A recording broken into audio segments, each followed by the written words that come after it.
Porket birthday, yun yung pinili nyo. Yan sa baba. Yan. Uminit ang bardagulan sa X-Up matapos ang nag-viral na video patungkol sa Player of the Game Award ni Gemma Galanza. Gemma Galanza na issue sa kanyang Player of the Game versus Cheritigo. Hindi daw deserve. Alamin kung bakit si Gemma ang best player of the match. Ish Polvorosa nagsalita na.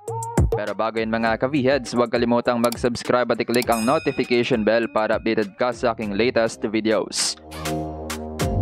Nag-trending sa social media, lalo na sa Twitter o X, ang pagkapanalo ng Player of the Game ni Gemma Galanza sa game ng Creamline laban sa Cheritigo noong November 28, kung saan nagwagi ang Cool Smashers in 4 sets. 25-22, 24-26, 25-20 at 25-16. Tumapat nga sa nasabing petsa ang kaarawan ni Gemma Galanza sa ika-27th birthday nito na sinalubong naman ng sandamakmak na Gemma fans sa arena. Dumagdag nga yon sa energy ng Creamline, lalo na si Galanza na sobrang explosive mula umpisa ng game. Actually, hindi nga lang siya ang nag-perform ng matindi, kaya marami talagang choices para sa Player of the Game.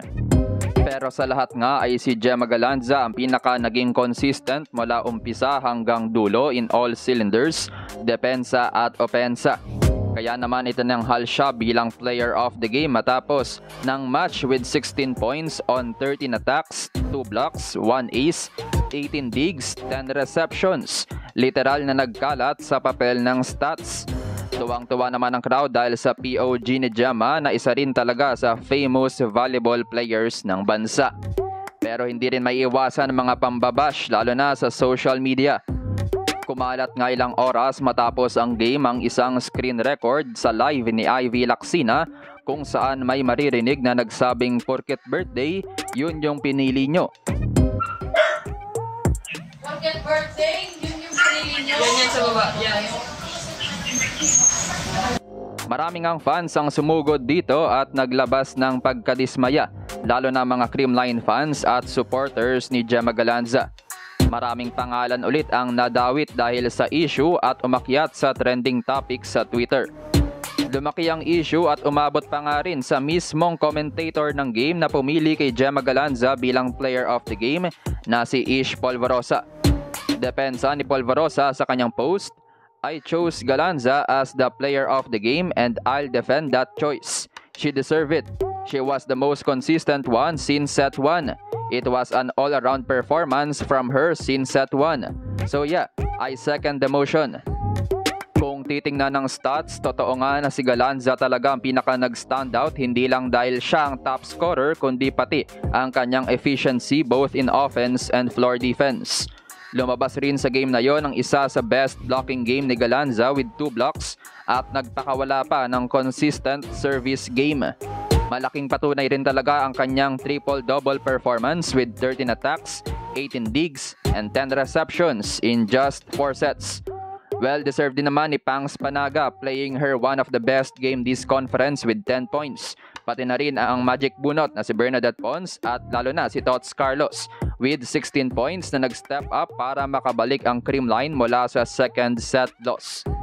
Sadyang consistency-wise and no doubt na si Galanza ang nanguna. Sa tingin ko nga rin ay hindi naging basihan na birthday niya lang dahil ito ang ikatlong Player of the Game ni Gemma Galanza mula sa siyam na panalo ng Creamline this conference. Sa kanya rin binigay ang Player of the Game laban sa Farm Fresh at Next Led.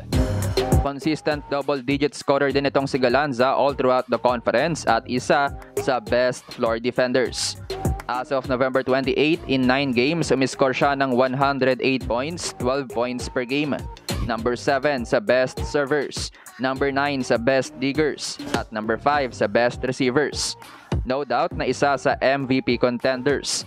At sa 5 super wing hitters ng Creamline, siya rin ang pinakababad ni Coach Sherwin Meneses. Patunay na malaki ang naging ambag niya kung bakit nasa tuktok pa rin ng Creamline. Ika nga sa sports, stats don't lie.